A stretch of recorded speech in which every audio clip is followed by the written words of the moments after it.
अब जो वेरिफिकेशन हो रहा है उसमें कुछ रोहिंग्या मिल रहे हैं, कुछ बांग्लादेशी मिल रहे हैं। ये सूत्र कौन होते हैं भाई? मैं आज तक नहीं समझ पाया। Election commission Bharatiya Janata party के हाथ का खिलौना बन चुका है। अरे बिहार में बिहारी वोट डालेगा ना बिहार के मुख्यमंत्री बनाने के लिए, सरकार बनाने के लिए। और अगर एक विदेशी है तो रेस्पॉन्सिबल कौन है भाई? देश के गृह मंत्री कौन है? उनको कटघरे में खड़ा होना चाहिए। भारत के बॉर्डर्स पे कोई सिक्योरिटी नहीं है, जो मर्जी आए घुस के चला आएगा। कौन जिम्मेदार है इसके लिए? नमस्कार, दर्श न्यूज देख रहे हैं आप और मैं हूं आपके साथ स्नेहा मनोज। देखिए, बिहार में बिहार विधानसभा का चुनाव होने वाला है, लेकिन इस बीच चुनाव आयोग की वोटर लिस्ट वेरिफिकेशन की प्रक्रिया को लेकर के बिहार की राजनीति में बवाल देखने को मिल रहा है।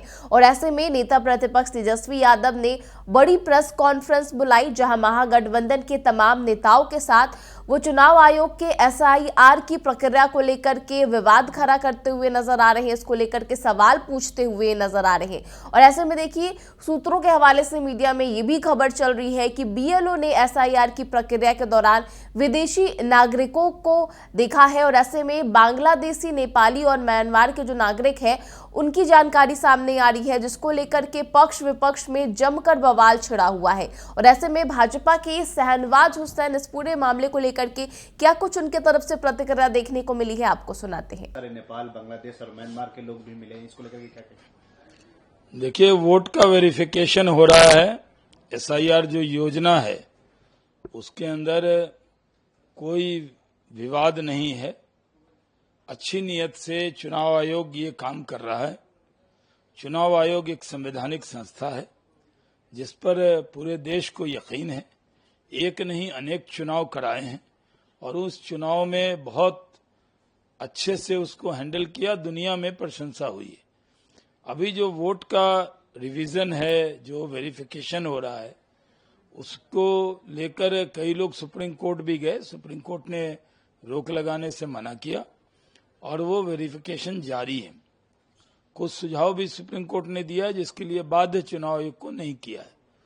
अब जो वेरिफिकेशन हो रहा है उसमें कुछ रोहिंग्या मिल रहे हैं, कुछ बांग्लादेशी मिल रहे हैं, बर्मा नेपाल के लोग मिल रहे हैं। अरे बिहार में बिहारी वोट डालेगा ना बिहार के मुख्यमंत्री बनाने के लिए, सरकार बनाने के लिए, या बिहार में पूरे दुनिया के लोग आके वोट डालेंगे? जो बिहार का वोटर है उसको डरने की कोई जरूरत नहीं है।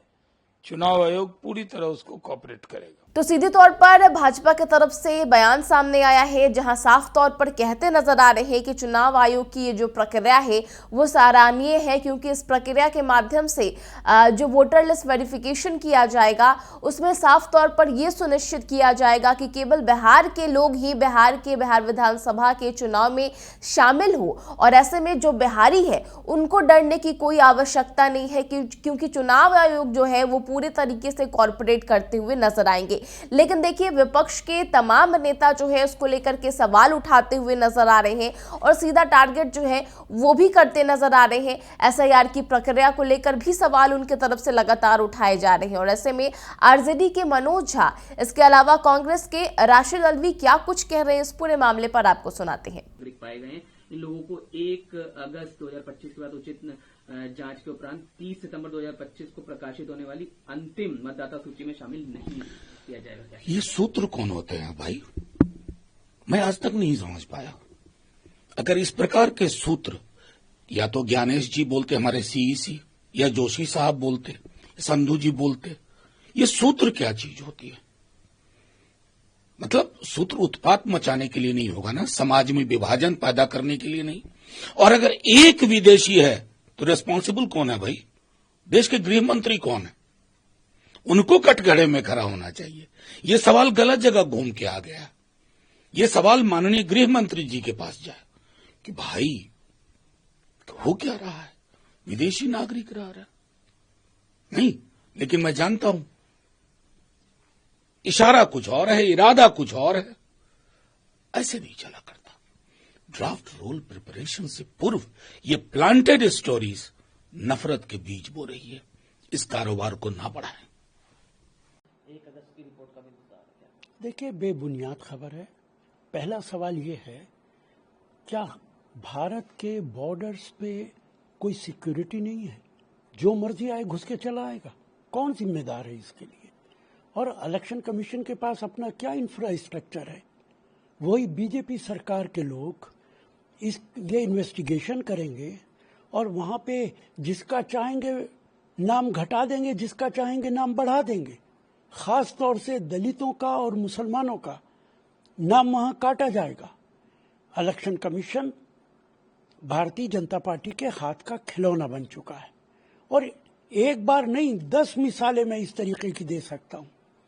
अब इलेक्शन कमीशन का जो अपॉइंटमेंट है वो भी इस तरीके का हो गया है कि सरकार जिसको चाहेगी प्राइम मिनिस्टर और कैबिनेट मिनिस्टर अपनी चॉइस का इलेक्शन कमिश्नर अपॉइंट कर देंगे। इस देश की डेमोक्रेसी को खत्म करने का काम जहां बीजेपी कर रही है, इलेक्शन कमीशन भी उसका हिस्सा है। तो सीधे तौर पर बिहार विधानसभा के चुनाव से पहले वोटर लिस्ट वेरिफिकेशन को लेकर के लगातार बवाल देखने को मिल रहा है और ऐसे में आरोप प्रत्यारोप का भी दौर जो है वो सामने आता हुआ नजर आ रहा है। बीजेपी और एनडीए गठबंधन के तमाम नेताओं की तरफ से ये कहा जा रहा है कि ये जो प्रक्रिया है उससे वोटर लिस्ट वेरिफिकेशन किया जाएगा, जिससे बिहार विधानसभा के चुनाव जो होने वाले हैं उसमें मजबूती देखने को मिलेगी और सीधा इसका जो लाभ है वो बिहार के नागरिकों को मिलता हुआ नजर आएगा। तो दूसरी तरफ जो विपक्ष के तमाम नेता हैं उसको लेकर के सवाल उठाते हुए नजर आ रहे हैं और यही कारण है कि आज नेता प्रतिपक्ष तेजस्वी यादव की तरफ से बड़ी प्रेस कॉन्फ्रेंस बुलाई गई है और उसको लेकर के जो सवाल है वो उनके तरफ से पूछे जा रहे हैं। पूरी प्रक्रिया को संदेह की दृष्टि से विपक्ष के तमाम नेता देखते नजर आ रहे हैं और लगातार इसको लेकर के जो सवाल है वो देखने को मिल रहे हैं। कि देखना होगा कि इस पूरे मामले को लेकर के आगे क्या कुछ जानकारी सामने आ रही है। फिलहाल इस खबर में इतना ही। तमाम खबरों के लिए आप देखते रहे दर्श न्यूज। नमस्कार।